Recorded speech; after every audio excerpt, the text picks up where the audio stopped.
Hello, everyone. Welcome to Quest Unplayed, where three guys talk about games, gaming stuff, and just funny stuff.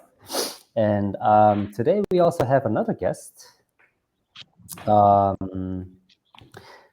And we will be having fun today.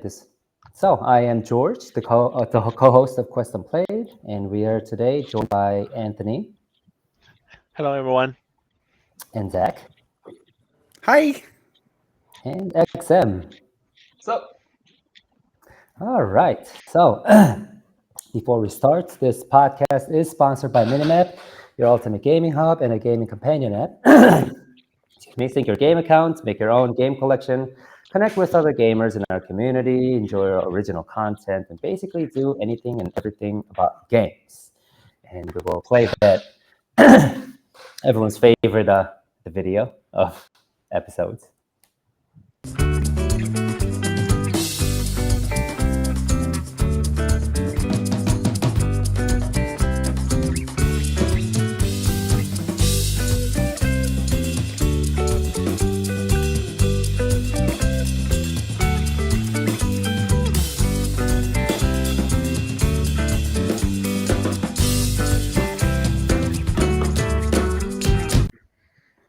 All right. So that was fun. That's always fun. Okay, so today I actually wore my Minimap T-shirt. I forgot to tell you guys these. Like, I'm gonna be wearing this every single Wednesday or every single time we record. But like, I'm so close to the monitor, I can't even see it. I was like, what was the point? You need a second camera. Just pointing at your chest the whole time. Yeah, I was like, what? Okay, this is the one I wore for my San Francisco trip. But anyways. So yes, I think we should. So this week we have a little bit of a new update. We will be doing the game career test or quiz, and see what our guests come out with. And okay, so I will read all the questions, and you can choose the answer, and I'll click that, and then see what you come out with, and it'll give you like a like a person or a character that you fit in and tell you what type of a gamer you are. And if you have any questions of any of these questions, let me know. Are you ready? Yes. Okay. So it's finally weekend after a long week. Which combination should I try? Ask a friend to play a video game together or need to spend quality time alone? Quality time alone. Okay.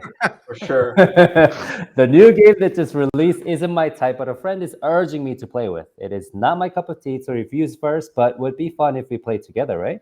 Or listen to my friend's words and play together.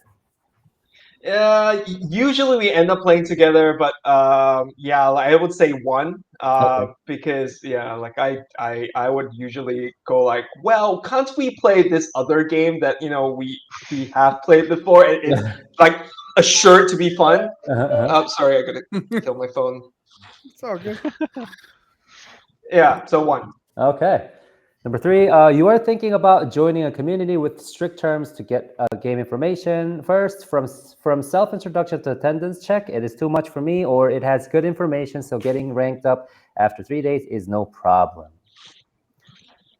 Thinking about joining community is trick them to get game information. First one. Okay. No, too much for me. Yep. Number 4, before buying a game, you carefully read over people's review, watch the trailer, check the price, or if the game looks interesting, I trust my instinct and make a purchase. Read people's reviews. Okay, that's very important. Yes. Yes, question 5. It's a hard-earned money. Yes, Anyway, exactly. Number 5, if someone is watching me playing a game from behind, number 1, it's the perfect opportunity to show my amazing gameplay. Or number 2, I'm actually good at it, but due to the pressure, I'm missing skill shots. 2. this actually happens to me too. I can't play games on stream as well because just thought of people like looking at me playing just like messes me up. Yeah, that's funny. Question 6, you're playing a newly released game for the first time. 1, rather than having regrets later on about missing something, I go over the tutorials. Or 2, the game seems to be similar to the one I played before, so I skip the tutorial. 2. Yeah, not usually. Good choice. Question 7, you are playing a mystery solving game. First, based on my years of experience in mystery solving games, that guy is the culprit. Number two, they look suspicious, but there's no clear evidence, so let's do things one step at a time. Okay, let's see. This is a hard one. Yeah. I've done both before. Uh-huh. So, Which one feels right to you, though? okay, the first one. Okay. It's like, kind of like Among Us, playing Among Us, and you're like, oh, that guy must be. Yeah, that's the guy. Yeah. Just from his username. Like, yeah. Okay, question 8. In order to equip the rune that increases defense by 0.01%, you have to return to the lobby. Number 1, that is not big of a difference, and friends are waiting for me. Just go. Or 2, please wait a moment. I go back to the lobby to equip the rune. 1. Okay, yeah. Question 9. Interesting question. Yeah. Okay.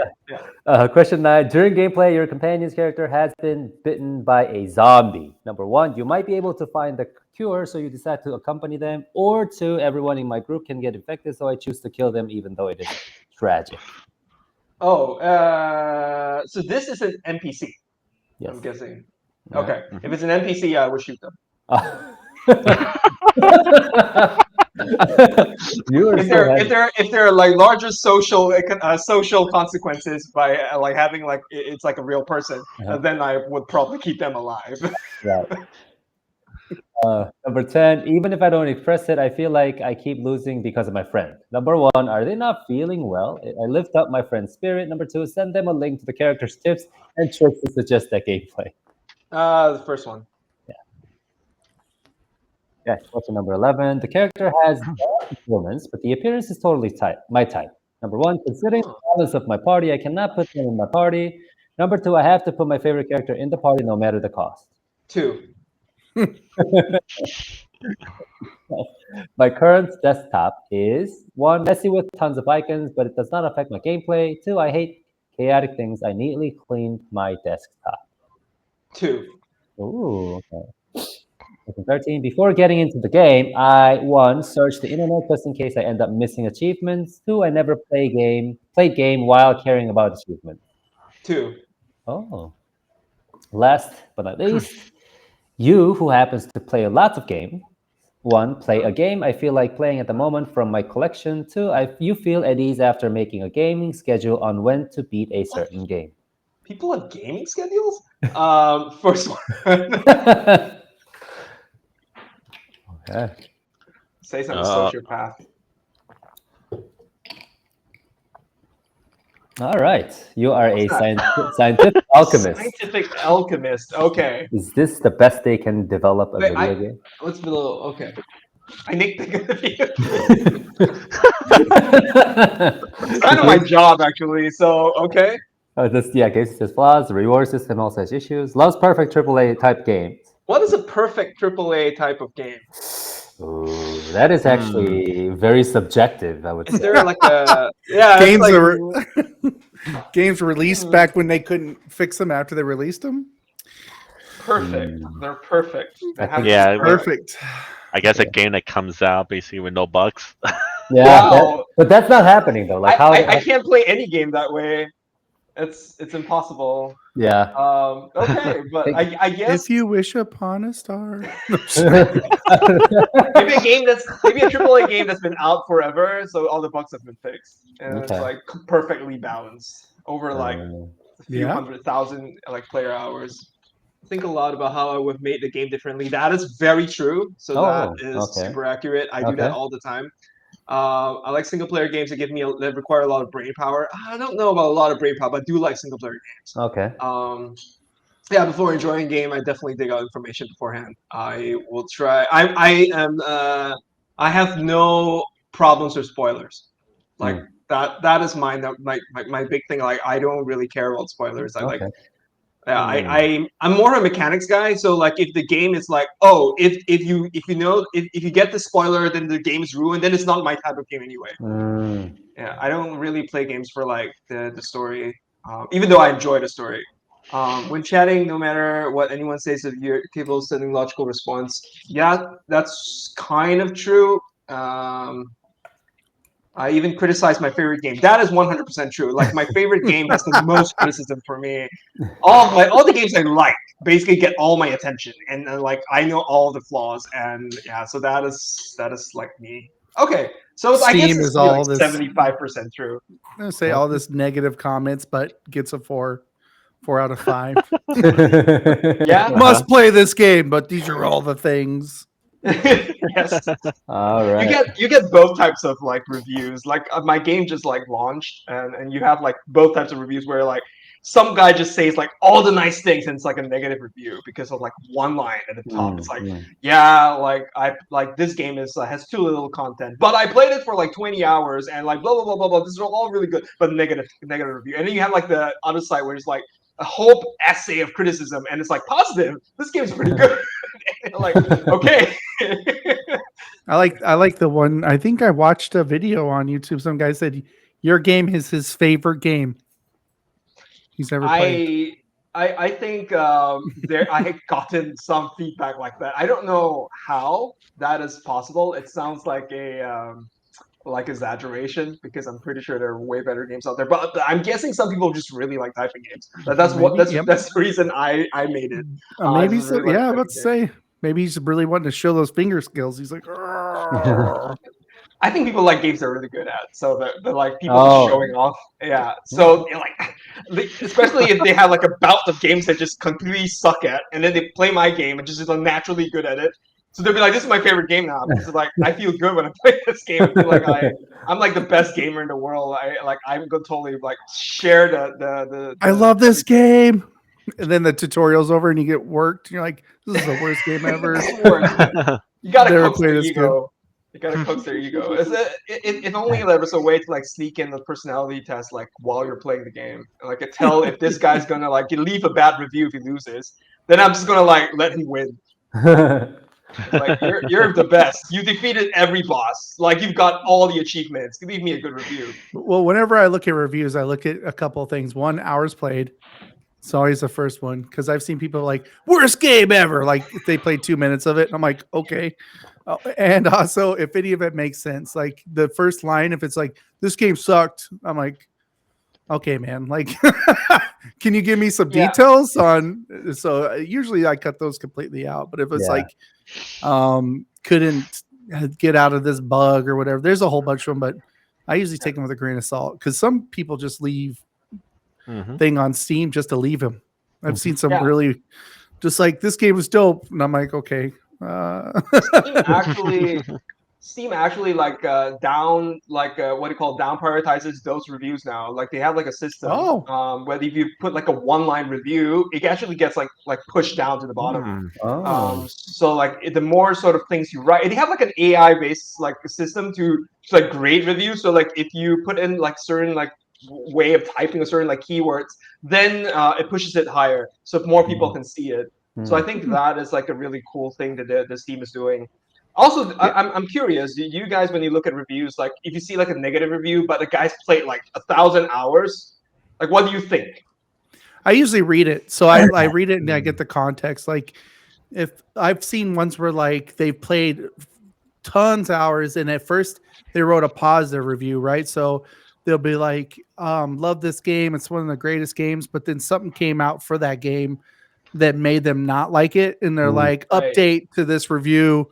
This game's totally trash now. The developers don't know what they're doing." Like, and then like it'll show like edited on there where they had edited. Okay. It all depends. So like there was the one game I played, and it was a card battling game, but it was several of your friends play it, right? It was one of those games where like if you can heal your buddy, all that. And it was at first got amazing reviews. It's super, super fun. I hadn't played it for a while. I decided to go back. And there's all these DLCs. Well, each DLC was like $10 to $20. And there's like 8 DLCs, and you could just see where all of a sudden the games thing was not positive anymore. And people were like, "I am not playing this game," and I was like, okay, I can see where you're coming from. Yeah. But it all depends. Sometimes I've seen people leave really good reviews, but then say don't recommend, and I'm like, what? Like it doesn't make any sense. Like I don't know if they're doing it on purpose. You know what I mean? Yeah, I don't know. Like, yeah, and I've seen like some like really weird reviews as well. It's like they would say like pretty good things, and then leave like a bad review because they didn't like one thing, and then sort of like qualified it by saying like, oh, because this game has so good reviews, this one bad review won't like leave a dent. That's why they're like, what has that even like? What are you meta gaming the review? It's like, what are you doing? Making a game out of the review system. Yeah, it's like, oh no game should get this high. It should go like down by 0.1%. It's like, what? Somebody needs to So make a weird. meme or something where it's all these good reviews and there's one bad review, and then you just see a dev turn and like a tear come down. Like, Because it's like I'm a dev, right? I read every single bad review. Like that's the thing, right? Like the first thing I do is I will just go through all the bad reviews and be like, okay, is there anything that I can fix? Right? So because some things are just like a lot of people saying it means that's a bad thing. Like I really need to get that done. So any bad review actually gets. I mean, that's probably why they leave it. Any bad review will probably get the dev's attention. Right. that's what I was about to say. They're like, I know how to get this guy's attention. Exactly. Loved your game. That's what I'm trying to do. They're like, Like intentionally leave a bad review because they want to get attention from the dev. Yeah, That's but they could just go to interesting, my too. Discord. I'm like, I would say a that's Discord kinda- troll.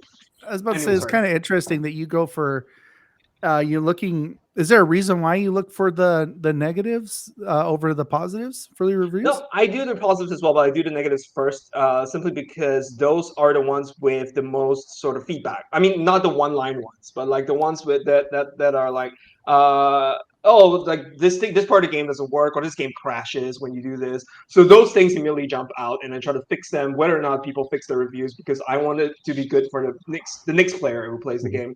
And also sometimes like even subjective stuff, if like a lot of negative reviews come in and all of them are talking about the same subjective thing, then it may not be so subjective. It's like, oh, okay, it's like objectively bad if like this many people hate it. So then I'll investigate it, like do a poll or something on my Discord and see like, do you guys really hate this? I mean, one thing that happened in my typing game is that there was this really, I thought I was making it better by like there's a boss in the game where you have to type like a whole paragraph, and to make it more sort of suitable for what do you call those 40% keyboards where they don't have the punctuations. I skipped over the punctuations, and the typing purists were so pissed. They were like, I want to test my skills with all the punctuations because I don't want to like have you skip over all the punctuations and things like that. And I'm like, okay. And then I started like a poll, and it was almost 50-50. And that was like really hard. So it's like, oh, wait, shit. Now I've opened the Pandora's box, because if I just started a game with the punctuations in, then there wouldn't be an option. Now there's an option. So like either way I go, I'm gonna piss some people off. I would say you could have that. Now you think about it, you could have two different types of games. Like here's your non-extreme typist people, and then if you want to go crazy, this is it. Yeah, you can have you can have like the two different modes or something. Like you just have like a toggle or something, and then you click it, and then you have punctuations. Click it, and then you don't have punctuation. Yeah, no, I think having it as an option is definitely something that I'm thinking about. It's just that right now in the game there's just so much clutter. I don't want to add another like option in the game. So I want to put it in the option screen, which means that people will likely miss it. That means they'll be like, oh, this game used to be like without punctuations, and now like there's punctuations. Right. So and then like you have to go reply to them and go like, oh wait, I would totally there's a way to notice. turn it off. You can turn it off in options and things like that. Yeah. So before we actually move on, I think some people might have no idea like what your game is. So can you tell us a little bit about your game before we move on? Yes. So I work on a game called Glyphica, typing survival. You can actually just find it by Googling typing survival, because my SEO is fantastic. No, but because there are no other games like it. There's no other games like it, right? So the reason though I made this because I really like typing games, and I play a lot of them. Typing of the Dead is my favorite game. There's a bunch of like free typing games, but they tend to be a little bit like more than typing tests. So I wanted a typing game where it's like it's an actual game, right? So there's also a bunch of like typing games where they mix typing with another like genre. So the typing part doesn't really feel like it's a main thing. It feels a little bit like a gimmick. So I set about trying to change it by making Glyphica. So Glyphica is what you get when you cross Vampire Survivors with Typing of the Dead.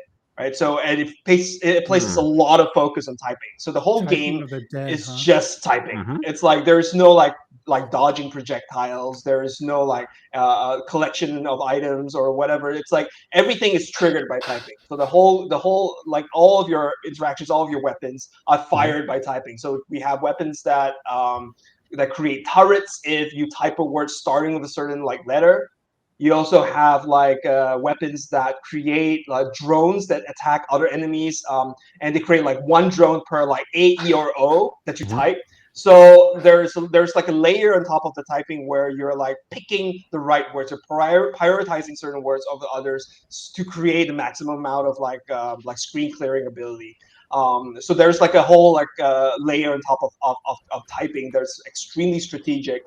And as you like level up, you have like more and more options, and you can layer these. Like we have loot systems, we have like upgrade systems, we have this new evolution system that we just added to the early access version that allows the more you use a weapon, the more the weapon evolves. So and every evolution is actually super significant. So it changes the weapon dramatically. It changes like the damage type. It changes like the way it functions and things like that. So there's a lot of like layers to this game. And I personally, it's kind of like the game that I was looking for when I started, and I couldn't find it. That's why I made it. So yeah, so in a nutshell, that's Glyphica. It's I extremely like that. minimalist. There's no like story or anything. It's just like pure typist. Heater Blonde. What? Sorry. I was reading the name of the bad guys on there. Sorry, Oh. my bad. Please go. No, but that's basically it. That's Glyphica in a nutshell. Nice. Okay, I love it. Thank you. I actually did play it when I met you in DIC, so I know how it is. I think you did pretty well. I remember. Yeah, I think I did pretty well, but then like I didn't have You're enough good, time, so I kind of like stopped playing. Did you beat the boss? I don't think we had the boss there. Oh, you not didn't? yet. No. Yeah, no. With the boss was like we only added it after. Like we had the boss when I was at BIC, but it wasn't in like a ready state. It was Right. Okay. super buggy, and it was like, yeah, we can't show this to the crowd. It's like people just immediately think it's a terrible game. So we held off, and I don't think he played it. Yeah. No. So okay. So before we dive deeply into Glyphica, let's talk about, or let's hit that first waypoint, the bulletin board waypoint, which is a weekly game chronicles where we talk about the game news that happened in the week. So first up is the Steam Next Fest has started this Monday. I think I actually did an interview yesterday, and then he said 4,000 games participated or something, like 4,000 demos or something. Way too many games. Just for this Steam one like event. I mean, it's gonna be. They need to make Steam Next Fest like a month long. Like, yeah, I'm having anxiety because I'm like, that one's a cool game too, and I'm starting to sweat trying to download them. And play them. Then you wonder how many submissions they got, because not all of them got passed due. Probably more than that. I mean, I know like last year, I think 13,000 games were officially launched. So I think probably a lot more than 4,000, obviously. It's so many. And every year is going up. Every single Next Fest, it's like getting bigger and bigger. It's kind of like scary. And I think this year they changed a few things.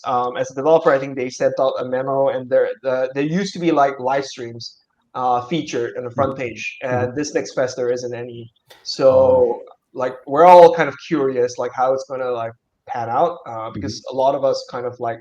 I mean, it's been kind of the SOP to have like a robo streamer up showing like gameplay, or like hire a streamer to talk about your game on stream and put it on your page. So now that that's gone, then we're looking at like, okay, what's the new like advised way of doing this? Right. So yeah, go ahead, Zach. I thought I saw some streamers playing on the webpage when you click on them. I think there is, but it's just that they're not pre-featured on the front page. It used to be that you had a slot. You had like a time slot where your game would be featured on the front page. I remember that. They're taking that away. So I'm not sure what's its replacement. Oh yeah, because it was like, and that. then you could see the lineup when you came in. They would have Yeah. Like this one's gonna be next, and that one's gonna be Right. That was cool. I like that. I It wish drove they got a rid of lot that. of people to our page Yes, when yes, we had that up. Yeah. That's weird. I liked it. I don't know why you would get rid of that. No idea. Were you in Next Fest before? The last one, yeah, the Okay. previous one. So Was how I did it think go? February.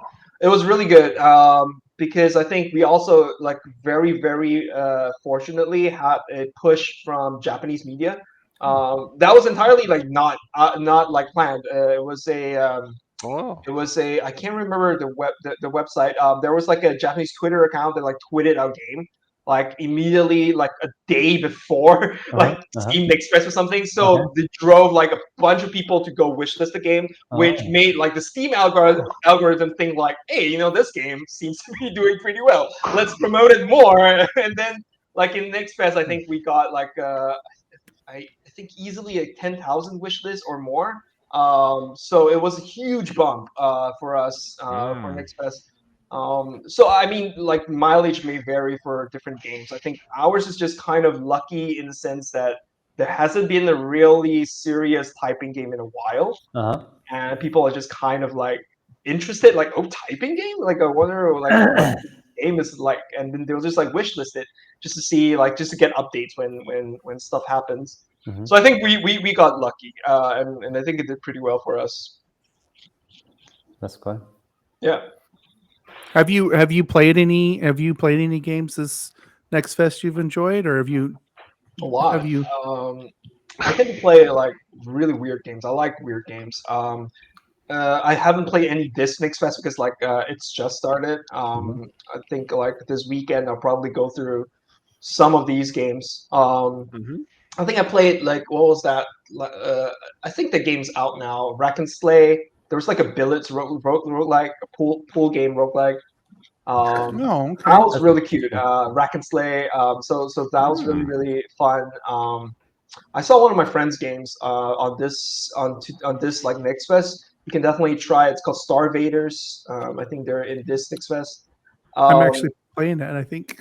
Yeah, That's really good. It's a deck builder. It's a fun game. I love card games. So yeah, like same. So it's like it's interesting because like it's weird. back in when I was a kid, we used to play Magic Draft, and that's basically what like roguelike deck builders are. It's just like Magic Draft, but it's not so expensive. Oh, I play. Yeah, I That play was so really many card expensive. games. It's ridiculous. But yeah, no, Yeah, it's a pretty cool game actually. Yeah. yeah. So definitely try out the games in Next Fest. It's like you find a lot of like really hidden gems that otherwise would not get out. It's just like 5,000 games is just mind-boggling. Like, I don't know how I'm even going to get through like a fraction of that. Yeah, I think my biggest fear is that I'm gonna miss a game that I really love. Yeah, because I'm just searching through stuff and I'm downloading and playing it, and I'm like, this one wasted my time. Delete. Let's move on. I almost like don't want to play as much as I like want to like just watch people stream them, because at least that way you can just like give up on games really quickly and just like watch a bunch of streams and just like, oh no, that and then like finally arrive at something like that looks cool, so I'm gonna go there and kind of add it and then like have like a list that's like already shortlisted. So you're basically like Steam Next Fest game shopping through like all these streamers. 5,000, that's insane. Like I think this is like the only way to play the games on Steam Next Fest now, to like have someone narrow it down for you. Just have a stream marathon where somebody plays every single Steam game they can for like the whole time. Yeah, they just get up to eat and shower maybe. Those maybe not even like they have everything like under the camera. So, maybe have a friend they could tag out that's there's like, get in here, man. I can't do it. He gets over there's like, he's dressed exactly the same way. Yeah. You don't know. You don't notice. It's like same person. It's like double. All sports outfits and with sweatbands. Like, get in here, man. I can't. I got it. I need Tap out. Yeah. That'd be fun. So, have you been playing any games, Anthony, from Steam Next Fest? I haven't yet because I was too busy making a list and downloading every single one. Okay. So you So gotta I make think like my Steam library just increased again by another 250. oh wow. Oh shit. Is Yeah. is there like a limit of like how many games you can have on Steam Library? No. How big your your storage device is? Yeah. I just My keep watching storage my device terabyte get is lower and lower. I'm like, 20 terabytes. Oh wow. Wow. Okay. So yeah, Yeah, just FYI. is that a hard? Is that a SSD or a hard drive? it's a SSD. That's insane. It's Yeah, huge. Anthony know is what It very else is. I'm serious breaking about into. gaming stuff. His gaming gear and all that. Mm. He has to I'm have on like a shoestring indie budget, so I only have 2 terabytes. I had to keep like Well, deleting games, like uninstall, uninstall. To I play have new 2 ones. terabytes too, and I feel like if I don't play a game enough and I want to play, I just uninstall it. I guess that's the Uninstall it. one cool thing about Uninstall digital. it. You just uninstall, and then if you feel like, you know what, I want to play it again, you'll just like reinstall it. Yeah, Yeah, then reinstall it. yeah. And with SSD, it's gonna go fast. You know, it's not gonna be like But you still Unless it's have, like Call of Duty, which is like it's, what Let's 40 go. gigabytes per like update or something. Like previously, like I was like playing this. they're gonna need a new graphics card. Yeah, it's like I was trying to like what was it? Modern Warfare 3 came out on Game Pass, and I was subscribed, right? So like a friend of mine and me were like, why don't we try the zombies? Because we liked the previous zombies, and then we wanted to try it out. Just that like suggestion took us like a whole day. Because it was like you download the game and you're like download complete, go into the game, and then they're like, oh, here's another download, all right. And finally when the Yep. download's done, like compiling shaders, what? Okay. It's like a whole day. Just I get sometimes I started feel on like Game zombies. Pass takes longer too for some reason. You're like, It's I know you true. could download faster than that Game Pass. It's like Yeah. The servers are not as robust as Steam. Steam has like probably like servers like I don't know in the next block or something. It's like everywhere. probably, yeah. Yeah, probably. so Minimap is also helping out some indie devs promoting their games for Steam Next Fest as well. So if anyone is interested, they can go. I did 2 video interviews yesterday and the day before, and then they had pretty interesting games. It's like Was that the last couple you dropped that I watched? yes, The jump and slash or whatever? And no, not that Was one. that one? Okay. There's like an AI thing, like a puzzle where you have to use Yeah. they're kind of like got inspired by Portal series too. And then there's one where like you have to live a life of a cat, or like it's called is that the cat vote game? yeah, cat. That was pretty insane though. Like I don't know, like it was so much deeper than it looks. Like it's just a simple point and click game, but then Did you play it, George? I didn't get to play it yet, but I'm gonna play it. Oh. But I've seen a lot of other people play it, but and then it was and I also talked to the dev, and then it was it has deep meanings. It's just it's not just Well, it does have cats in it and voting. yeah. Then Zach is So- definitely trying this. Huh? You're I'll play it. Yeah. It's I'll play Yeah, it. there you go. it's pretty simple. I've already played like 6 or 7 games. I spent almost all day yesterday recording and playing games. There were some games I got maybe a couple minutes into, and I was like, nope. It's like not doing it. But there was some of them I was like, when does this come out and how much does it cost? Like I want to throw my money at it right now. So yeah, I think I love Next Fest. Yeah, me I too. love Yeah, you get to see so many different like games. And I sent you guys the one that I love. okay, And that game right there is fire. I will go check it out. And Tenebris Somnia. What's it called? Let me Google it. Tenebris Somnia. It's like Tenebris Somnia. Somnia. It's a pixel graphic game mixed with actual cinematics. Oh, But it's like an old school I've seen this. Oh my god, this is freaky as hell. Yeah, but you got to figure out puzzles, but it's old school type of puzzles to figure out. So it's really fun, like finding batteries to put in a remote and stuff like that. And then you can't just go over and click it and it'll do it for you. You got to go put the battery in the remote or use it. And I was like, oh, okay. So I had to use my brain, Mhm. Yeah. Yeah. which was okay. you know. But I absolutely loved it. I was like the first one. I was like, this is definitely getting bought in ASAP. Yeah.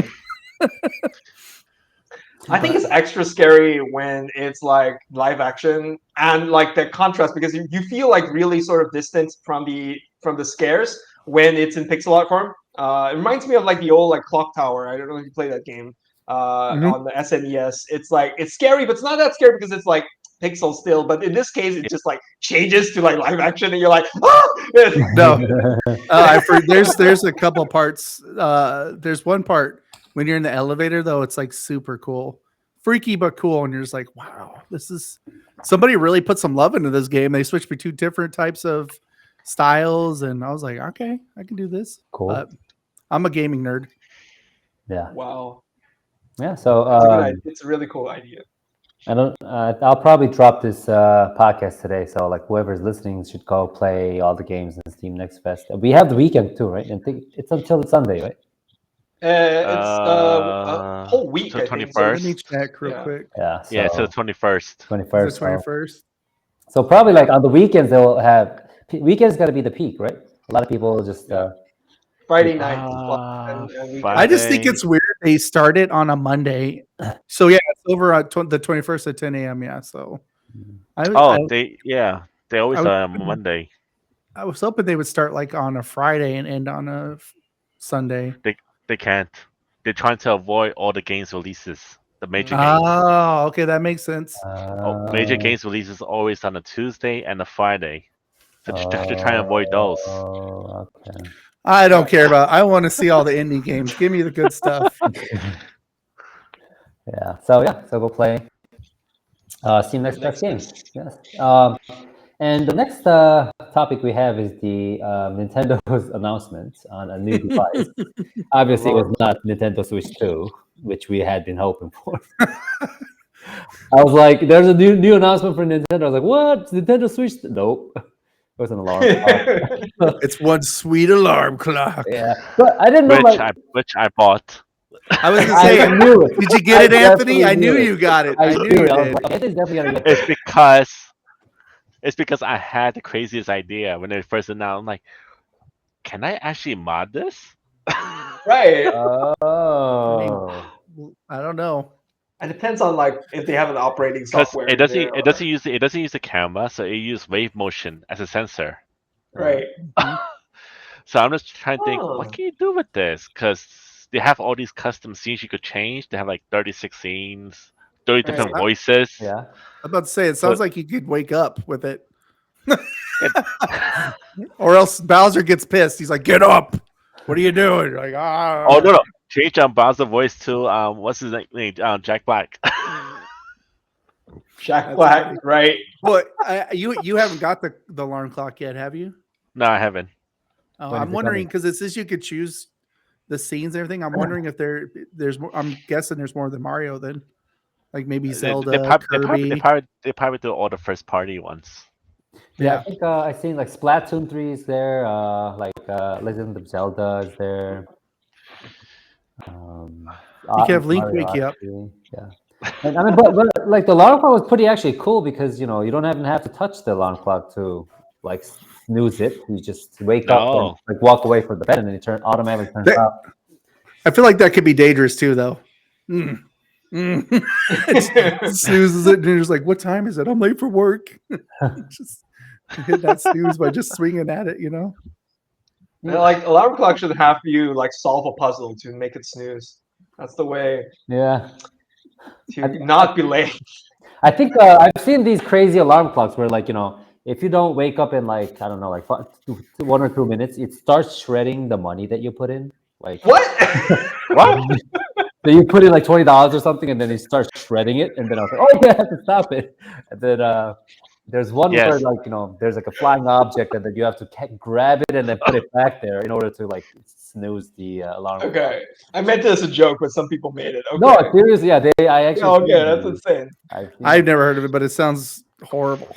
So if it starts shredding the $20 and you stop halfway, I don't know, so, it's better than It's already gone. You can at least try it at the bank and see, like, oh, well, I mean, let's say you shred it halfway, it gone, and then you mess up again, and now the $20 got half shredded, and just put it together. Yes. Never mind. Tape it all together. Yeah. Just have to tape it. Bring it to the bank. And say like, Oh my my kid got gosh. it. Or my Why is dad all got your $20 taped together? Don't worry about it. it. Don't worry about it. It's still good. Still good Yeah. currency. Yeah, I can still use this. But I think the Larmo is, I don't know. At first I was like, what the heck is this? And then I just watched the trailer or the video explaining it. It was just I don't know, fun thing to have, like especially for collectors. It's Yeah. like one of those things from Nintendo's like you don't have no idea what it is, but you just buy it. Like Yeah. I remember when Nintendo had with the Pokemon ball that they actually came in. I bought it, but I never opened it. Well, So- now you can sell it later in the box. Yeah, That's true. because it's sold out and the resale value is like high.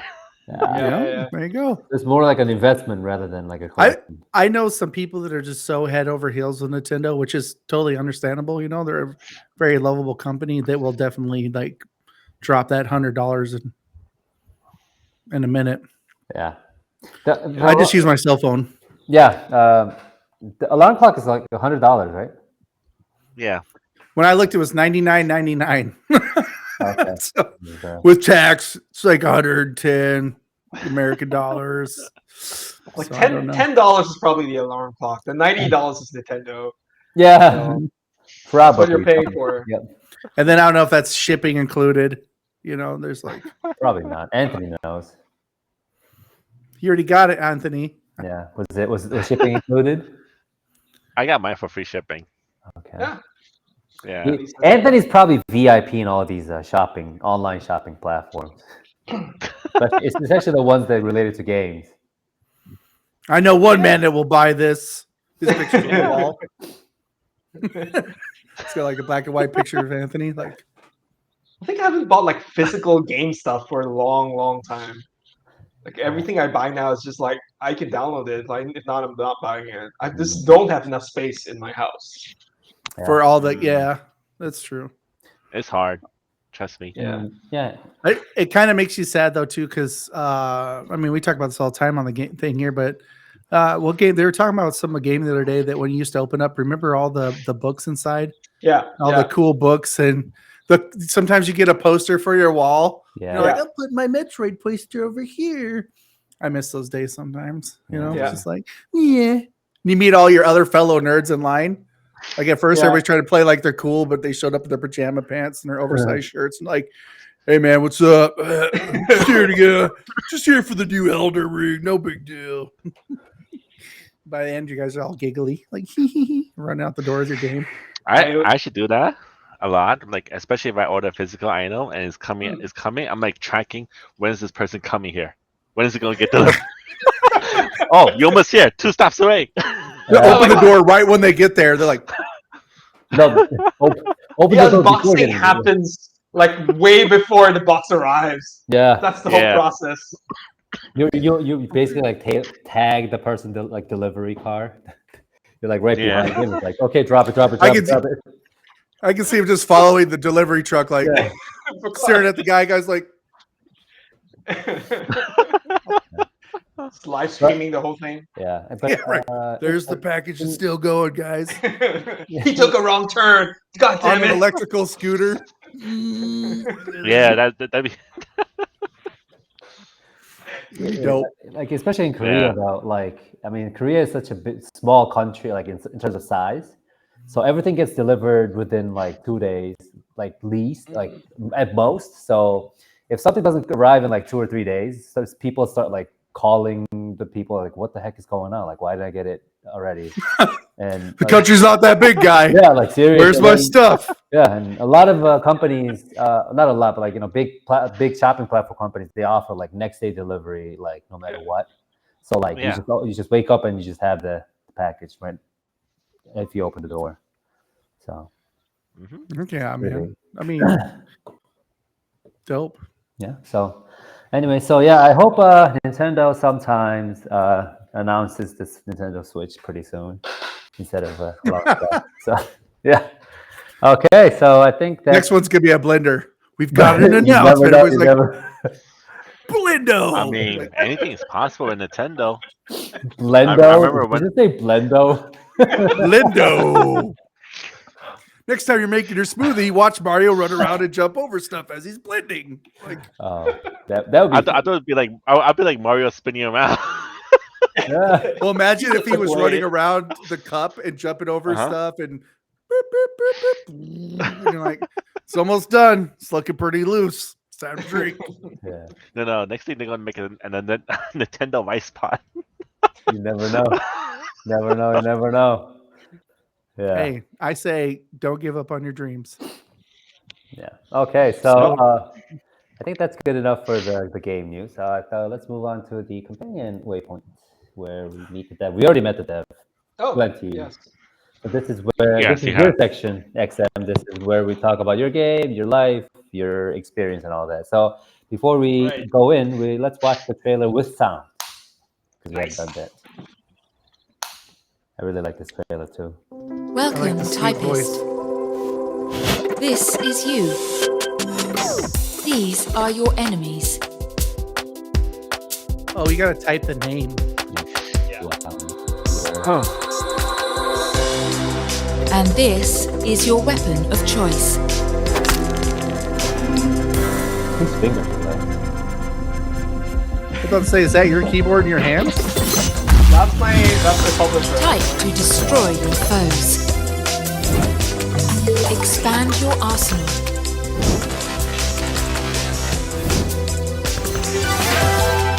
Upgrade and evolve. Defeat existential bosses. Crack your knuckles and get ready to survive.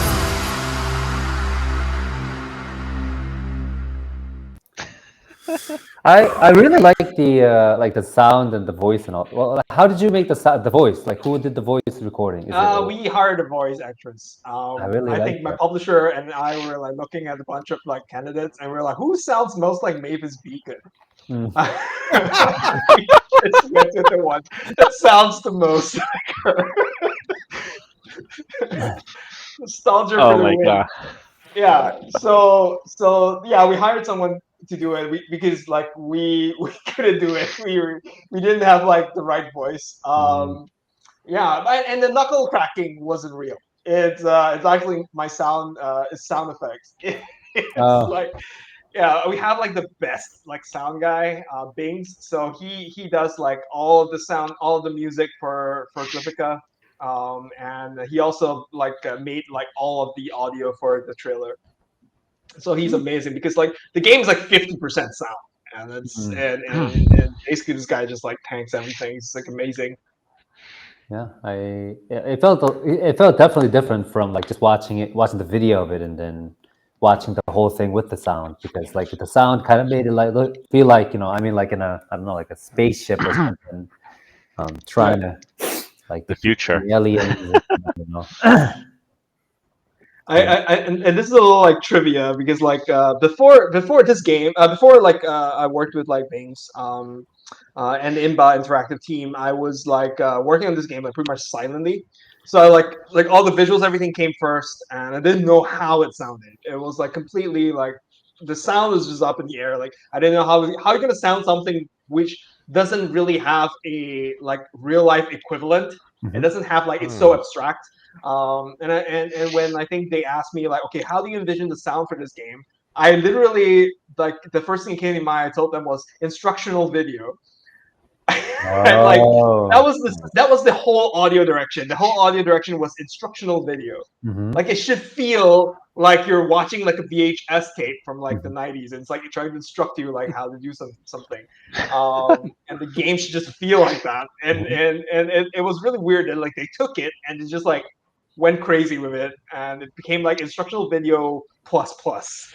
So that's a little bit of like background for the audio in this game. You would have had me at 80s. Hmm. I'm like, all right.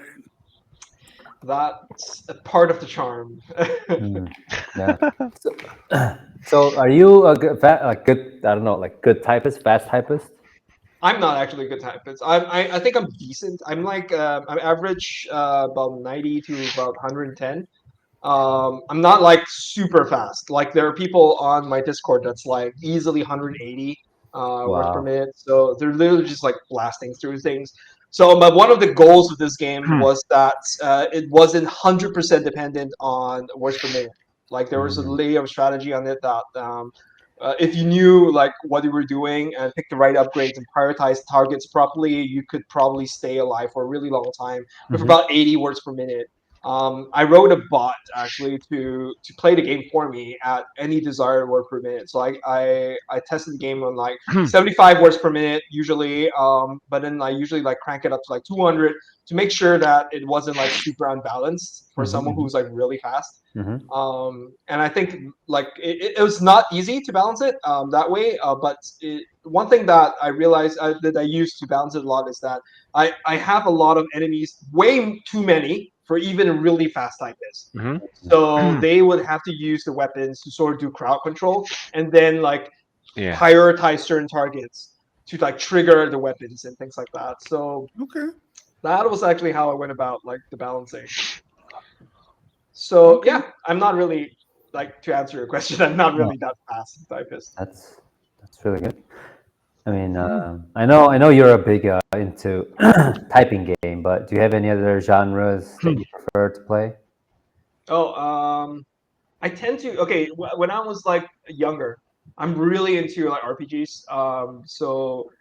I had like a phase where I was just playing every JRPG I could find, and then like moved on to like I don't know Elder Scrolls, and Fallout and things like that. These days, I'm a dad of 2 kids, so I don't really have time to play like long form games that much anymore. I tend to gravitate towards games that are like beatable in like under 10 hours. Now I like the short games. What was it? Viewfinder was one game that I liked a lot. Like recently, it's a puzzle game with like the Polaroid mechanic. It's really really smart. And yeah, like and it was cool that the Xbox Game Pass had this. When you in the store page, they show you how long it is to beat this game. I tend to like just download everything that's under 10 hours. Like, oh, okay, download that 10 hours. 12 hours? Nope. Nope. That's the moment it's above 10. It's like, nope, I'm never gonna finish it. So. You set your line in the sand and you will not cross it. No, I will not. 10.25. He'll play that 10-hour game and a DLC drop, which adds another 2 hours. Oh, no. No, that's not. I'm not gonna play that game. But so I mean, that's the worst, especially if you like the actual story. You're like, I got to see what happens next. You know, sweaty. Yeah. I hate it when like there are games that I'm going like because as a game designer I usually play a bunch any game I can get my hands on for at least 20 minutes, right? So because I want to be able to get the sense of like what mechanics are they using, how are these like mechanics interacting with each other, how the systems are designed. So I hate it when a game has a story that's so well written that it sneaks up on you. I call it sneak up on you because I never go into a game for the story. But sometimes they sneak up on you in the sense that they make you care about the characters in 20 minutes. Yes. And I think the only game that has like done that really successfully in recent time is Last of Us. Yeah. So I really just went into the game going like, I'm just gonna check out how they do the action and like how the stealth is gonna like work out. And then I just play and I'm like, oh my god, I really have to find out what's going on. Yeah. I need to find out what happens to these characters, what happens to Ellie, what happens to, like I need to know. And then I end up playing like for the whole like 60 hours or I can't remember how much time I spent on it. I'm not a completionist, but I just need to find out like what's the end of the story, like how does it what has happened. Yeah, what has happened Down that rabbit hole. Yeah. Yeah, it's a rabbit hole that like I was like, and the whole time I was just hating it. It's like, why is this game so good? I hate it. Like I just want to like go away and step away from it and play something else. But like I can't. I need to find out. It was just really well designed. The pacing, everything was just fantastic. Yeah, but that was like the one game I lost my self control on. But the rest of it, usually I can keep to the 20 minutes. Like even with like a lot of recent games, just play it for like 20 minutes. Be like, okay, I kind of get it, right, and then move on. Yeah. It's an occupational hazard. Like after a while, you see games in terms of like mechanics and like story, narrative, and like content, and just like every game can be broken down. And you're just playing. You're like, okay, I can like I can extrapolate the rest of the game from this point. And I'm like, okay, I'm good enough. Let's can move on. So did you watch the Last of Us, the TV series too? Then Yeah, of course. I'm an accidental fan. I don't like it wasn't like obvious yet. Like played the first one, played the second one, watched the TV series. I thought the second one was way too long, like one chapter too long. I was just like, is it not done yet? I want to go back to my life. Like, why is it not done yet? So like I thought it ended, and then they're like, oh, last chapter. You're like, what? There's one more chapter. Chapter. Last episode 1 of 2. No. Final. Yeah, the final 2. I think Final 2. when I was watching the Fall of the Titans, or what's it called, the Titan, the animation. Titans. Well, I You know what I'm talking about, right? The I think I know what you're talking about. It's a God's one, is it? yeah, the one where, like, you know, the guy also turns into a Titan, and then I forgot. Anyways, I know what it is in Korean, but Attack anyway. of the Titans. Attack of the Titans. Yes, okay. Attack of the Titans. Okay. The anime, right. No, Okay. the anime. Oh. Dude, I was So watching many the- things flooded in Yeah. my head. I was Sorry. like, Yeah, because there's a lot of Titan things. Yeah, I was like, oh, I'm like, Titan? yeah. But when I was actually watching that on Netflix, I was like, okay, I really enjoy the show. And then they're like, oh, the final. And it's like, okay, the final. This is good. This has to be it. And then there's like final 2. And then I was like, what? There's more. And they're like final 3. And I was like, okay, I can't watch this. I can't follow. Anime I'm not is gonna like- watch it until everything. season 2. Yeah. Final season 2. I'm like, I mean, they're no. still going on a Dragon Ball. Like I did that when I was like 8 or something like that, and they're like, Yeah. we can still make more. We can squeeze this toothpaste bottle. We can make more. There's a new like Dragon Ball series coming out on like Netflix where they like get transported into like a world and they're all kids again. And I'm like, what? I mean, You'll Just never stop. be done with Dragon Ball. Just stop. Marvel No. series are still We coming can out. milk too, this right? more. Have any of you ever had a story, anime, or TV show though that when it did end, you're like, no, I need more. Why did it stop? Oh, like so many. Yeah, there's so many of them. There's so many. just- Yeah, great so animes, many. I was a huge fan of Samurai Champloo, and when that was over, I was like, why? This made me so sad. Shampoo or Champloo? I can't remember how it's been. Yeah. Yeah. Shampoo. Champlu. I'm pretty sure the French would pronounce it differently, like Champloo or something like that. Something. So, CHAM. XM, you worked in a bigger or different company before, right? Before you Yeah, became full-time indie dev. I was at this company, a Swedish company called Paradox Interactive. So I was working as Oh. lead designer of Stellaris, which is like a totally different game from Glyphica. And it was hilarious because like you doing a quiz, there was this like question where it's like, oh, you can go back to the main menu for like a 0.01% increase or something like that. And those are the kind of like stuff that like a Stellaris does. Oh, It's like you do this and like good relations, you get like a 0.2% increase in like I don't know probability of that they won't attack you or something like that. I don't know. There's like a whole bunch of like really incremental stuff in Stellaris, and I think when I was working on Glyphica, I was like, nope, I'm just gonna have big numbers. Stuff that like really matters when you make a decision. Oh my Big god. decisions. Yeah. You know what's funny is they actually came out with the game I was talking about earlier with the cards in the it was Across the Obelisk. Right. Yeah. Across the Obelisk is Paradox Arc. I think it's their indie label. They started that indie label actually like a year before I left. It's doing super well. It has like a lot. Let's do better now. Yeah. Doing way better. Across the Obelisk, I think they also like publish was Macabellium. That's actually a pretty interesting game as well.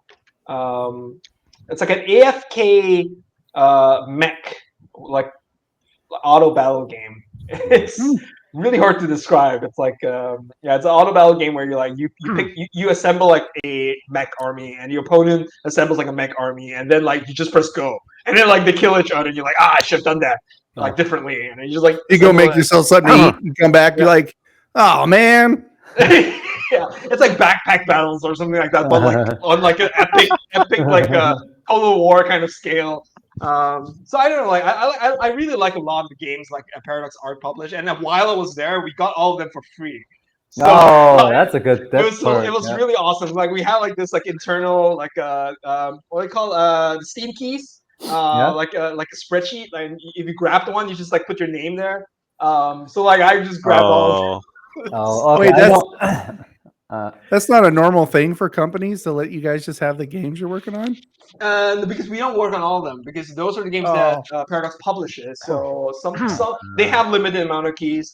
So like you have to like fastest fingers first. You know, like I'm always like just like I start of my day just like going to that spreadsheet. So it's like Just before my coffee, it's just like any new games I can like grab before anyone grabs it. So I know Anthony's thinking about applying for Paradox now.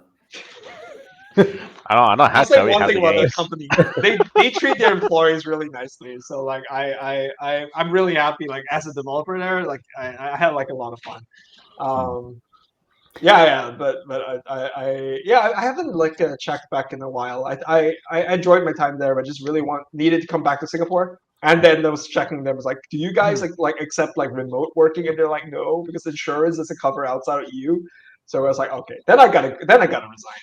Oh. Oh, So Yeah. so what's the biggest difference between working there and being an indie dev? So much difference. It's like day and night. The thing about like being in I mean indie dev is one thing. I'm a solo dev, so it's like I used to be able to like compartmentalize and delegate stuff.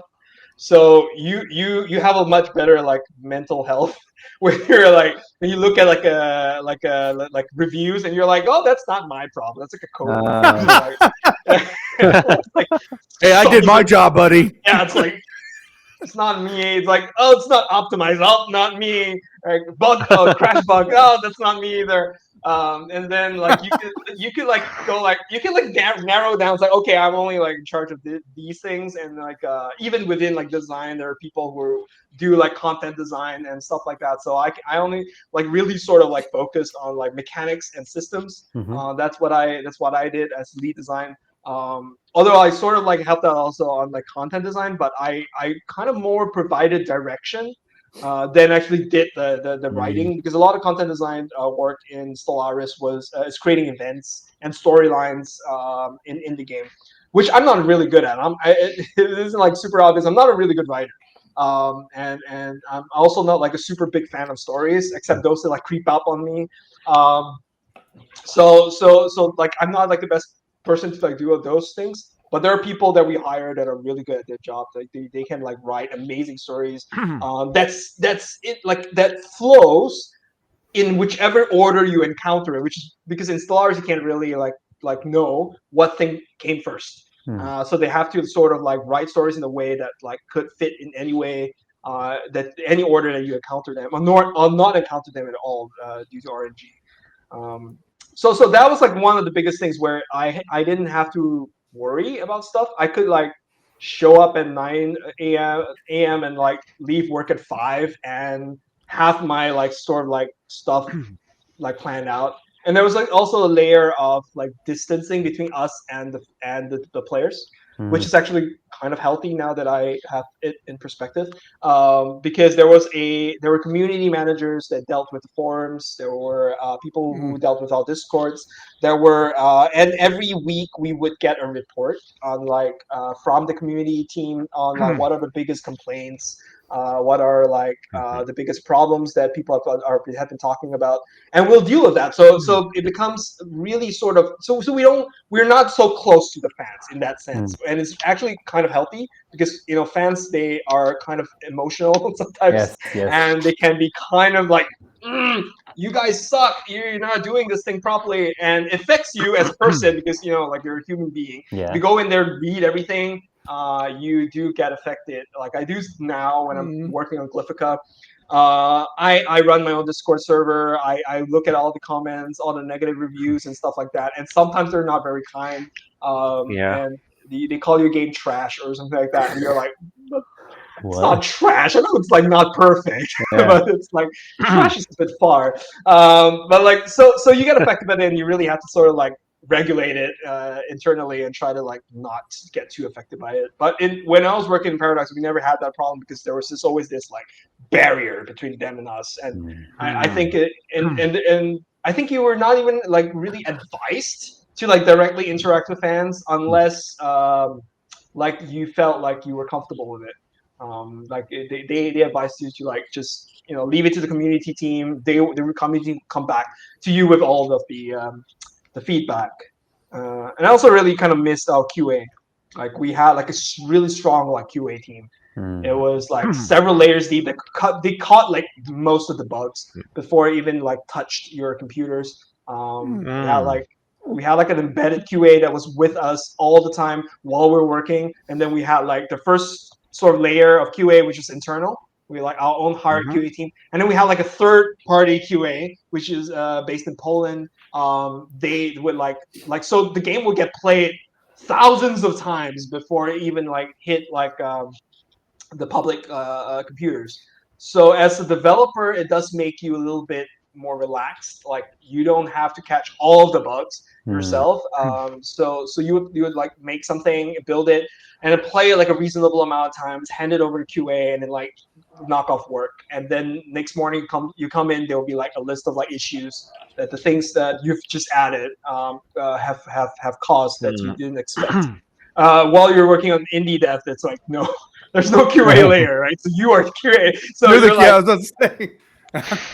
Everything. You don't go home and go to bed. It's just there. No. Like, you just stop working on the game and start testing. You just go from one role to the next, and you're like, okay, I built this thing. I built like the new weapon. Now I'm gonna test it, and I'm gonna test it again. I'm gonna test it again. Oh my god, that's a bug. Go back, fix it. Oh my god, that bug introduced 10 more. I'm just gonna like fix them all. And by the time you're like done, it's like 3 a.m. and you've got to wake up at like 7 to bring your kids to school, and you're like, I didn't think I'm going to even sleep. I think so. It's much harder life. I think you have to sort of regulate it yourself and be able to compartmentalize it. I'm still not really good at it. I'm still learning. So sometimes I lose track of time as well. So yeah. That's just scratching the surface, but that's the difference between working as a dev for a larger corporation and a indie/solo dev. I feel like though doing this podcast and all the people we've talked to, especially indie devs, I have a much better appreciation for what it takes. I no longer look at a game like this is trash. I'm like they did what they could. They probably had one guy. So I'll defend you. That's what I'm trying to say. I'll get in there and I'm like, don't say those things. Thank you. Be nice. I appreciate it. He worked his hardest, so he's by himself, guys. Jesus. That's true.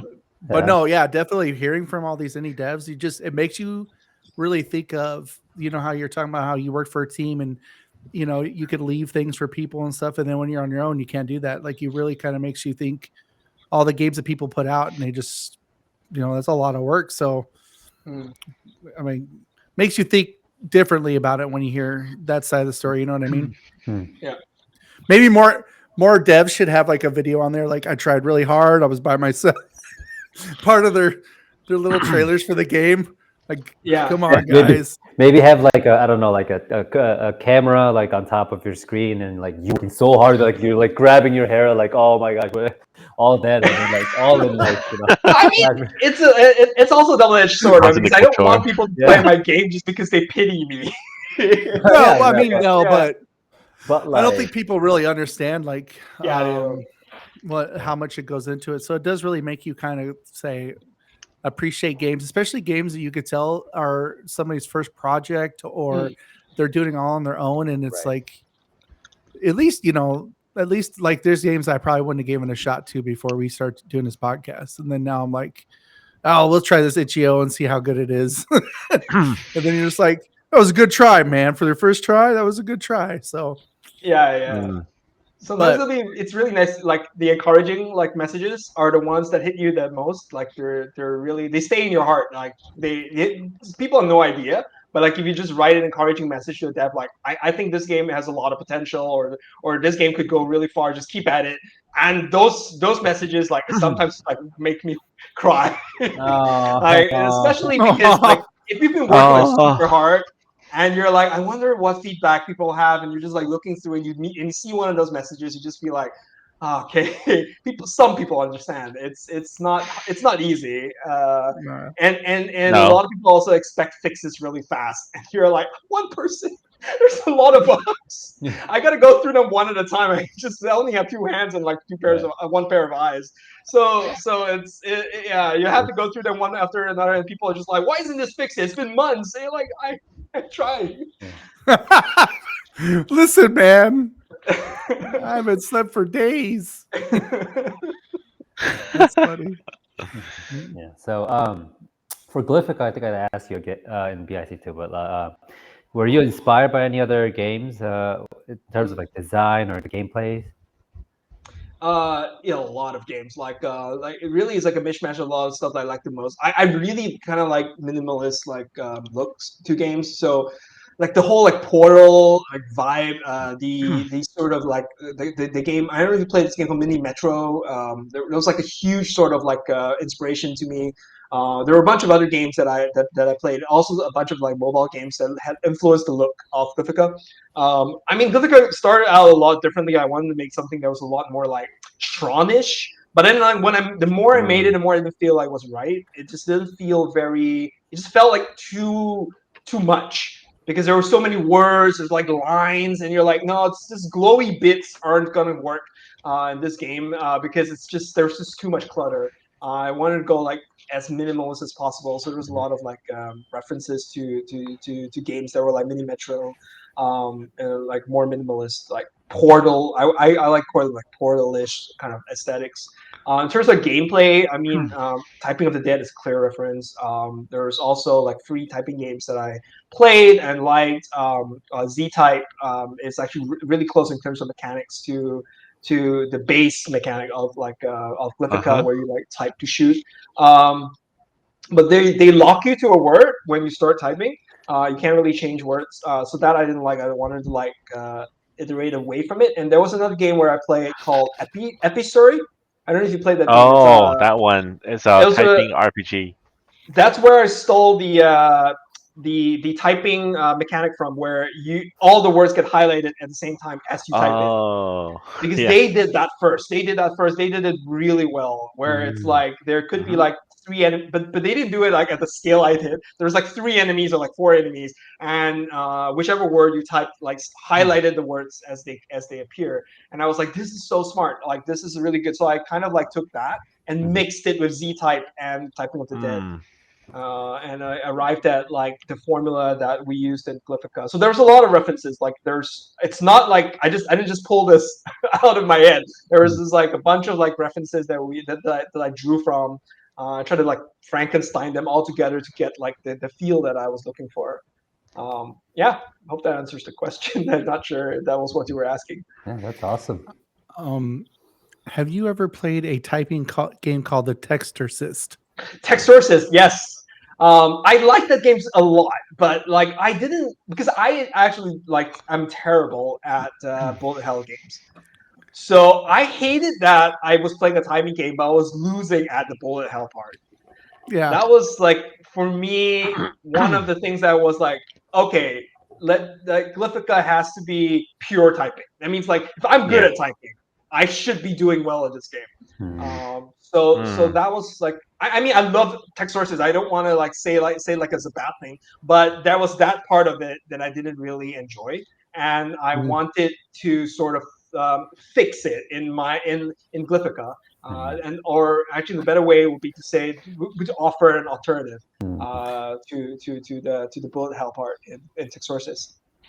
I'm gonna say that game made me go. That made me so angry. That game did. That was the one game I was like, I think I got to the club when you get on the dance floor. Yeah. And I was like, I can't move and type at the same time. I was like trying to move, and I was like, that's it. I'm done. I can't do this. I was like, I love that game so much, but I'm like, why am I losing on the part that's not typing? I'm like annoyed. It's like, but I'm good at this. Character, and then you got to type, and then you got to move. I can't. Why is this game even made? I don't know what's going on. Why? But I mean, like, for what it why does, is it made? What is it made? I got. Oh my That's how God. angry I got. That game completely. Did, I was did we like- just I was- did we just talk about how nice we should be to indie devs? You can't just say like, why was this game Yeah. made? I mean, I was like, this game's definitely somebody else's cup of tea. I mean, it's got a very positive out of 970. You know, a lot of people like loved it. I personally liked it a lot, but yeah, It I had a mean, cool story. It had a cool story. It had a good, like, I mean, it made sense why you were typing. That was like kind of the cool thing. Like, it had a really cool premise, like Mhm. something like Glyphica doesn't have, because I mean, I don't know what you're doing actually when you're playing Glyphica. I mean, some people were telling me like, "Oh, are you hacking?" I was like, yeah, sure." It feels like hacking. Yeah. It feels like, and I actually didn't play Near Automata before, but a lot of people were like saying that it looked a lot like the hacking sequences in Near Automata. So Oh, I actually yes. did not play Near Automata, so it wasn't like a reference, but it ended up being like really close to it. So it was like, oh, okay, I see the, like, I went and looked at like videos of it, and I was like, oh yeah, that's actually it's actually kind of close. Not the mechanics, but like the visuals.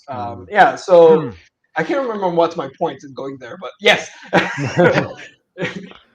Yeah, that's a bunch of references that I was looking at. Awesome. Did you have any questions, Anthony? I know you've also read a bunch of them. Oh, I'll tell you the one thing. The game is so addictive. Thank you. Thank you. And it's challenging. I thought it was going. So when I first played it, I thought it was just going to be, oh, okay. I see the coming in slow, okay, nice slow, and then it's just start like, what Yeah. the? And then you want to be like, And then we, and I thought so. Like, was it when they had the boss part coming in? I'm like, okay, so where's the boss? I don't see the boss. Where's the boss? I'm like, oh, it's a big time. I'm like, wait a second, are they coming? Oh my god! So my eyes were all over the place. My hand was spinning. Oh, I was like, I had no idea. I never. Oh my gosh. Yeah, it was. The hard part about making a typing game is that the people who play the game, their skill gap is really large. So when I was making the game, generally like I let my friends play it, and they're like really insane typists. Yeah. The initial like sort of balance of Poet was actually the first boss has like an internal code named Poet. So like someone who make poems. So the Poet basically has it's much easier at the beginning. But I got like a friend of mine who was playing the game and was like, yeah, I was like farming levels when I was playing that boss. So basically he was just keeping the boss alive so that he could like get to a higher like level. I was thinking about the same thing. Yeah, and I was like, no, I gotta stop that. So I made it such that when the boss appears, the difficulty ramps. So that it forces you to actually try to kill the boss as quickly as possible. And then now I'm getting like negative reviews that the boss is too hard. So I'm like, oh, how am I gonna balance it for everyone? There's your dilemma. It's so hard. Like the moment I make it a bit easier, like people are farming. So that's actually something I'm struggling with right now, that I had to find a solution to. I don't have like a perfect solution right now, but yeah, no, but I get that the difficulty right now like really ramps. One of the things that I noticed when making this game is that the hardest thing I could do to you when playing this game is make you concentrate on one thing. Like, because there's so many things happening. If I just force you to concentrate on one thing, it instantly makes it super hard.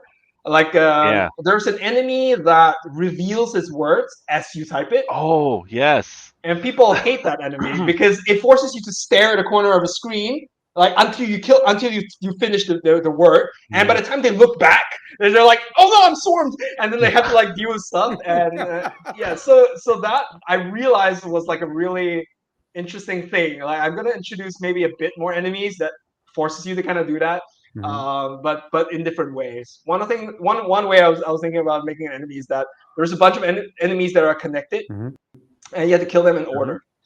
Like the next few enemies like don't take damage unless the previous one dies. So you have to be like, go kill the other enemies first, and then go back and then like finish that enemy before it comes too close. So there's a lot of like game design in that I'm slowly discovering, because like as you're making the game, you like you have this like vision of the game that don't actually ends up being that. There was a boss that got so the second boss of the game. For people who haven't played it yet, is a boss that scrambles letters as they're within its range, right? So it scrambles letters. The original vision for the boss was not like that. I made that boss, and it was universally panned in the playtest. Like everyone hated it. So basically, it was actually I don't know if you played the playtest, but like it was a cipher boss. So there was like a cipher in the middle, and what the boss does, it turns everyone's words into this like alien language, and then there's a corresponding letter for each like alien glyph. Then you have to match it and like solve it like a cipher. But the problem is, people who played this game like they were not looking for a puzzle game. They were looking for like a typing game. So it doesn't give them like the same like rush as typing does. So it was universally panned, and I was like looking back, I was like, yeah, of course. What was I thinking? But it wasn't obvious when I was thinking about it on paper. So I was like, yeah, it seems like a good idea, like a puzzle boss. Like it seemed like a really interesting idea. And you made it, and people were like, nah. I was like, oh right, I see what you mean. It's horrible. And then I turned it into like the one that it's right now, which is like it turns words, it scrambles words. So you're still typing, but it's harder, a little bit harder. I don't know, the bosses were like a huge thing. And it's like it's actually harder to make a boss in this game than it is to make like a new weapon. Because so many things like is customized and like unique code that's never used again any other part of the game. So that the bosses are really hard to make, and the third boss, I don't know when I'm gonna do it, but like I'm not super looking forward to writing it. But it is actually kind of fun seeing people interact with the bosses because it challenges you in like a different way. But I'm glad to hear that you liked it. Yeah, it's always nice to hear that. seriously. If I had all the time, go ahead. No, go ahead. No, you're good. If I had all the time in BIC, I probably would have played that for like 2-3 hours. Seriously. Thank you very much. And, I didn't get to the point where it got too like crazy difficult, where like, oh, I'm gonna die like in 3 seconds or anything. But like, I got to a point where people or the words started to fly like a little bit faster, and then they got like all these complicated different enemies, and I was like, okay. I was like, yeah. And another funny thing was like when BIC was in Korea, so like they type in Korean and they know how to type in English, but then they just like they would sit down. And I saw like these couple like they sit down and they're like, oh, this is a typing game. It's gonna be easy, and then they're like, oh, struggling because like you have to type it in English. It's like,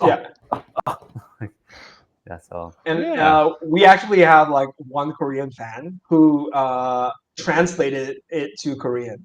It was like a fan translation, and he's like releasing it for free. So if you go into the Discord, you can actually download the translation pack and just drop it into your like localizations folder. Because I've seen people play in other languages.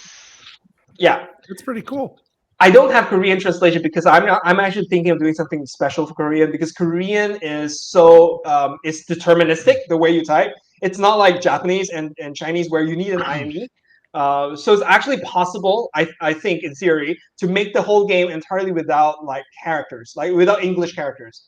So you type in Korean. What do you call that? Jang or the symbols like that makes up the character. Hangul, yeah, I think it's like I can't remember like what it's called, but like the circles and the stripes that makes up a character. Yeah, it's like I could replace the English like A B C D E F G with that instead, and then you could like trigger maybe like Tesla mines with a certain symbol, or you could trigger like specters with another symbol. So the whole game would be entirely in Korean. Like I think I would be able to do that. I think if that happens, I think like especially for a lot of like younger kids would play, because they, especially a lot of middle schoolers, high schoolers, they always want to like brag about how fast of a typer they are. They're like, oh man, I can beat you in 1 second. I'm like, so they'll probably do that like. And especially, I don't know about in the States, but like, no, the funny thing was I'm about to say schools changed since I grew up, but okay. yeah. No, but Asian schools are different. The things we brag about. Yeah. I figured. More like- I automatically was like maybe, yeah. The things we brag about in Asian schools, the same as Singapore, like we tend to be more nerdy about the things we Yeah. brag Well, about. at work, we constantly go at each other when it comes to typing. Like we're always like, hey, how many words? Because there's not a game. I can't remember. It's like typing.com where you can go and you can test and we'll go against each other. And it's funny because I have this one guy sit next to and he brags about everything. He's like, dude, I'm such a good typer. I was like, all right, man, go ahead. And he's 100. He's like, I don't even type like you guys. I just hunt and peck. And so he was like, brag. He's like, yeah, I get like 80, 90 words a minute. We got done. And I'm like, what'd you get? He's like, I got 30. So the whole time you're talking about I was like, this kid could never play your game. Like he was just like, why is it so hard? I'm like, it's okay. It's okay. 30 is really below average. Like, I think the average is about like 60 words per minute. Is that the average? It is the average. Like, well, I mean, that's what I got from like websites. Like, looking at like what's like average? 60.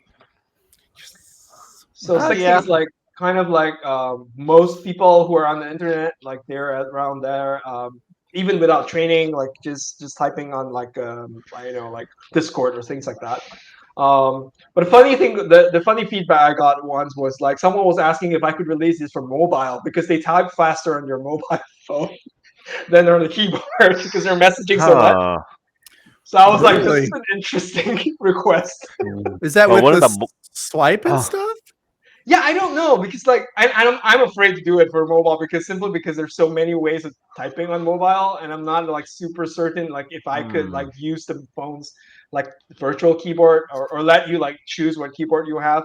So I'm like just worried about the tech of it, but like I get what they were saying. Like there's a whole generation of like gamers who play it almost exclusively on phones and they like message while like I don't know like on their bikes or something like that, like cycling and just like I've seen it in Sweden at least. Like people in Sweden are insane because they basically grew up on their bikes, so like they don't even like hold on to like the handlebars. They're just like cycling on the road and like just using their mobile phone and just using the weight shift to like keep the bike steady. I was like, how? This is insane. And it's like they're really good. That would be kind of like something similar for like Mongolians to riding horse. You know, like they grew up riding a horse. Yeah. They don't even have riding horse and If there was riding horse and texting. yeah. If there was like a solar storm that like disabled all the tanks and we had to like fight wars on bicycles, I would not go against the Swedes. They would like destroy the world. Well, now like, just like like I know for a cycle. fact that the Dutch love their bikes as well, though. I know That's that true. for a That's fact. true. That's true. So I don't know who's better out of them. Well, Maybe that we would be should just interesting. let them go at each other. It's like Mongolian like horse bow shooting. Like we should have one like competition, like global championships for like bicycle bow shooting or something like that. That'd be insane. I'll watch that. And then, like you like sponsored by BMX. That's No electronic bikes allowed. It's got to be pedals. yes. Oh my god, I'll totally watch that. Funny. Complete digress. But That's a lot of skill. Yeah. Hey, that's a game idea right there. It is. yeah, but anyway, like mobile is something I'm thinking about, but I'm like I'm actually kind of afraid to try it. To try going there. I think I'll just make sure the PC version looks like is good first, and then we'll see what other versions will. It'd be so funny, like if you like launch a console version where you have to like search for the words. No, but, okay. Do not fall off your chair. But the game has controller support. We don't advertise it. We don't advertise it, but like the game has controller support. If you plug in a controller, it turns all the words into QuickTime events. So instead of like a word, it becomes like up, down, AC, up, down, triangle, square. So depending, and because we're using like Steam input, if you plug in like a DS4, like a PlayStation controller, it changes the glyphs to like PlayStation glyphs. So you can be like triangle, triangle, L1, and then you can like that. It's actually a totally different game, and we don't advertise it simply because we tried putting like full controller support because we do have full controller support on the Steam page, and Steam would fail our build because they say there's no controller support, and we're like, No, but there really is. There, like, trust me, it's a typing game, but there's controller support, and they'll fail it again. And I'm like, why do you keep failing my build? And we're so close to launch, we were just like, let's just take down the controller support Ooh. on our Steam page and just launch it first, and then we'll see if we can get it up later. But I have no idea why they keep failing us, and they refuse to tell us like why they failing us. They just keep sending back the same like automated message, was like, "Oh, your game does not have full controller support." Yeah, but it does. Like you can play the whole game on controller. You never have to touch your keyboard. You can play on the Steam Deck as well if you have one. It's entirely playable on Where's my Steam Steam Deck. Deck? I was about to say, is this a first exclusive? Did we just break an exclusive here with the Find Out Was controller support on the podcast? I guess on the podcast, this is like the first time talking about it in the podcast, but we heard it first here. Okay. It's like we just unlocked the Konami cheat code. It is. I usually do this by word of mouth. Like someone just said, like they will always go like, "Can you imagine playing this on the controller?" I was like, "You can't do it." Like, it's like actually, you can. Actually, how do you know? I made the game. I was like super proud of the fact that I made it work with controller, and I was like to look on people's faces when they were like, "Oh, it's like I wonder," like it's like they say jokingly like, "Oh, I wonder," like imagine this as controller support, and I just like plug in a controller and go like, "Here," like, like, "Oh my god." He should have done that. BIC. Yeah, you should have done that. I did. Let's have a side. Okay, so I had like a Steam Deck that was hidden in my. I wasn't hiding it. I was just like, I had a Steam Deck because I was working on the game in the hotel room, and I was working on some like controller stuff as well, and I had it in my bag.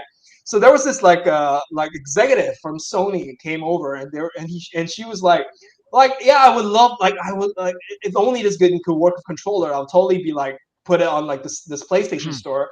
And I took out my Steam Deck. I was like, here, have it go.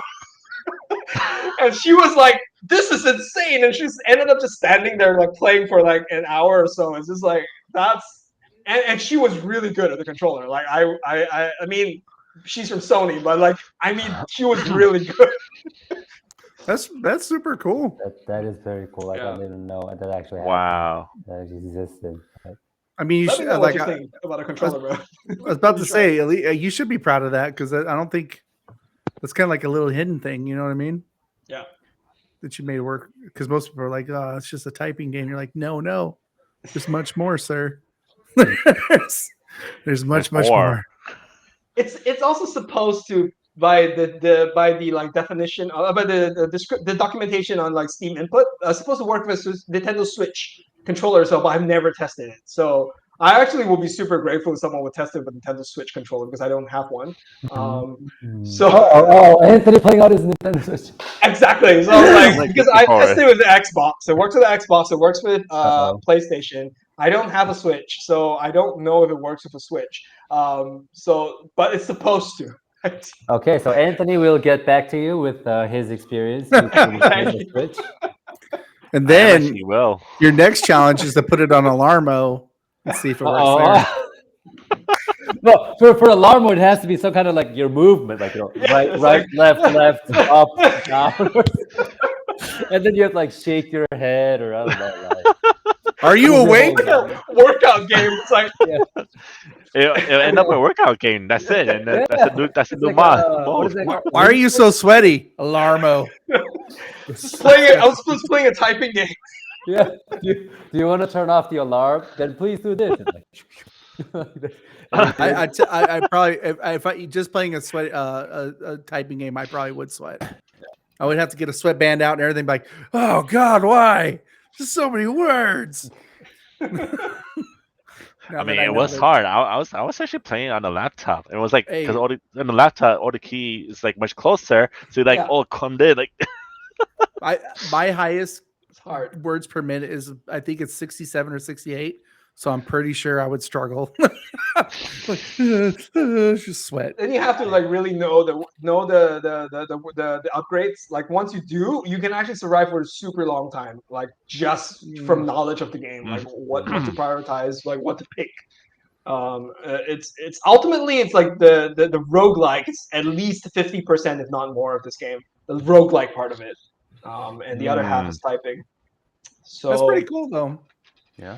Because it makes it a little bit. It gives it a whole bunch of different depths than just a typing game. Yeah. And I realize I'm getting darker on camera because a rain cloud is just like invading the Singaporean skies. Yeah. So it's like getting darker and darker and darker. And I'm just kind of like turning into a horror movie. Are you over okay? Here. Please dance if you're okay. Like, but Yeah. Dance. Start typing. yeah, start typing if you're okay. Yeah. I'll like make it a little brighter here. Give me a bit of a sec. There's only No one way problem. out of this. Oh, that's Oh, awesome. there you go. Yeah, Much so, easier. Yeah, I think Okay. we already passed like hour and a half of recording, so I think Oh, we should What? wrap up with No. one question. Oh, that's just normal.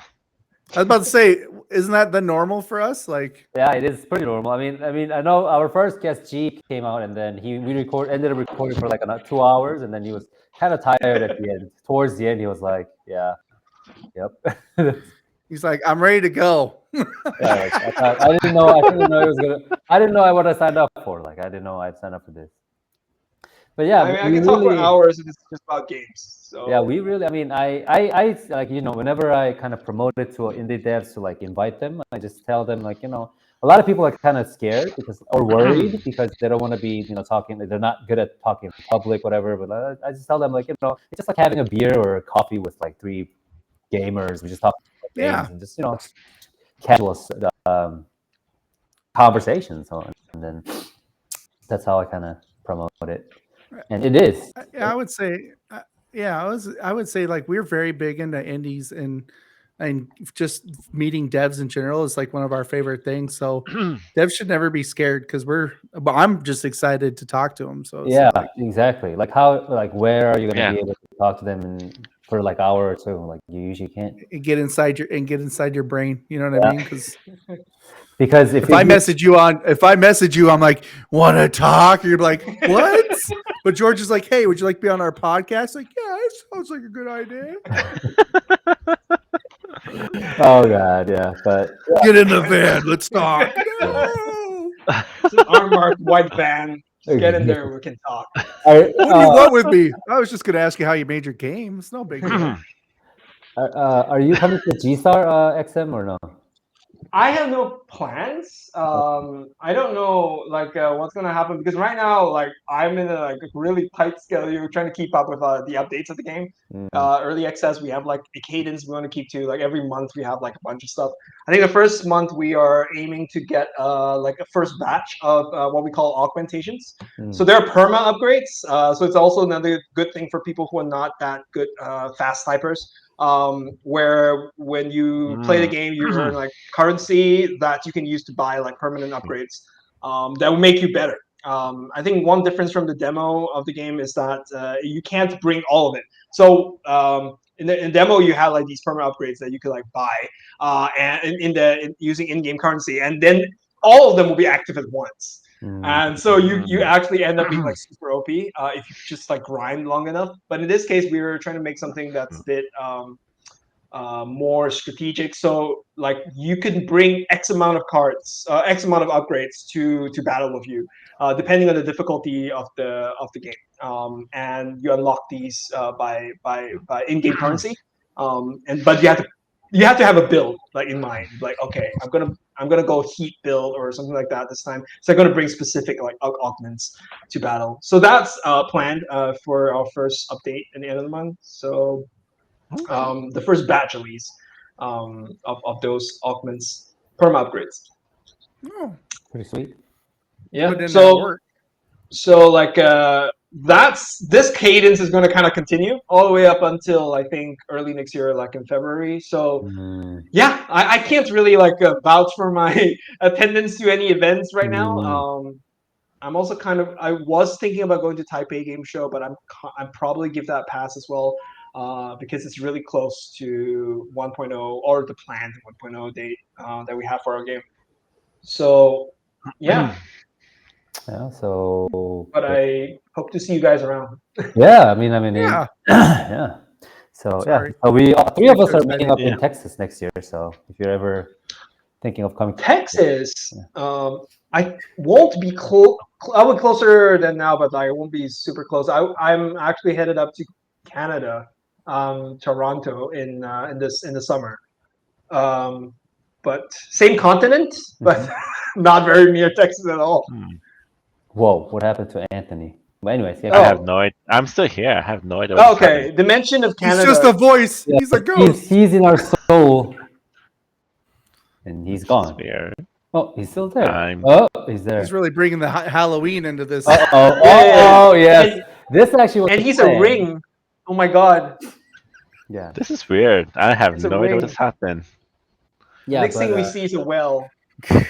And Anthony was crawling out of our screens. As yeah. long as nothing with long black hair starts crawling out of my screen, I think we're fine.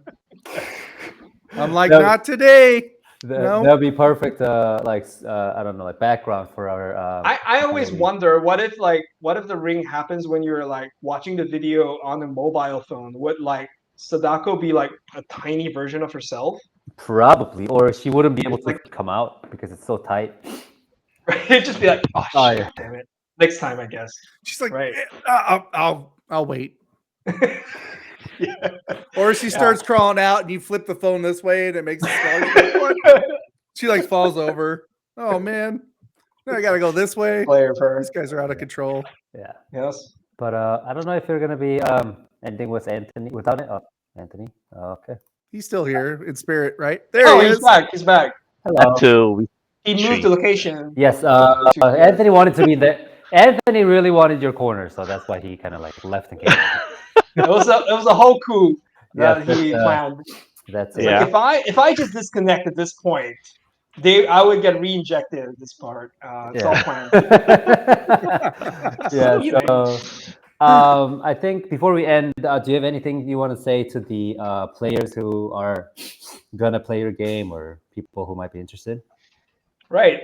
If you're really interested in typing games, I think that we offer a really, really good experience in the realm of typing games.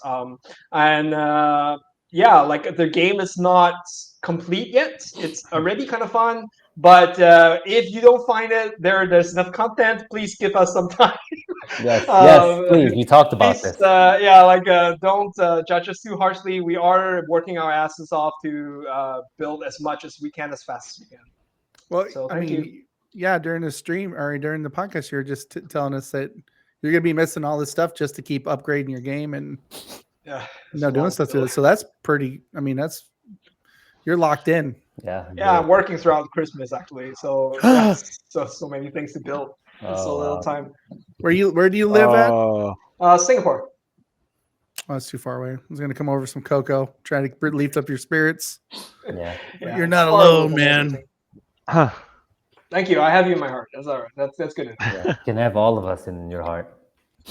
Anyways, okay, it was really nice. It was really nice. That's a lot of talking to you. cholesterol. Oh. I really. Oh my god. We really enjoyed talking to you, X7. Thanks for coming. Yeah, on the same. show. We'll go play the game, and I hope you the best. This is my worst. This is my most hated. Yeah, part of we the time. hate this part. This is the saddest moment because we always have to say goodbye at some point. Yes. And none of us want to either. Yeah. Zach sometimes cries. Well, after, so. Yeah. I do it off. I do it off camera though, so it's okay. It'll be a fantastic thing where like if one of the podcast hosts cries every time at the end of the podcast, that'll be like your podcast would just go viral. It's like Is he crying again? Like why does it end? Why does things end? Why do things end? Why do we have to leave? I get That'll be so fantastic. emotional. You know? Yes. Okay. Anyway. But yeah, no. Yeah. Thank you. Thank for you very coming. much for having me. I Yeah, I enjoyed really myself enjoyed a it. whole lot today. Yeah. We'll see you around, and we'll come back with another episode. So thank you everyone for listening, Thank for you. watching. Thank you, everyone. You're awesome. Bye bye. See you for everyone. watching. Everyone in this podcast is awesome, Oh yeah. and everyone.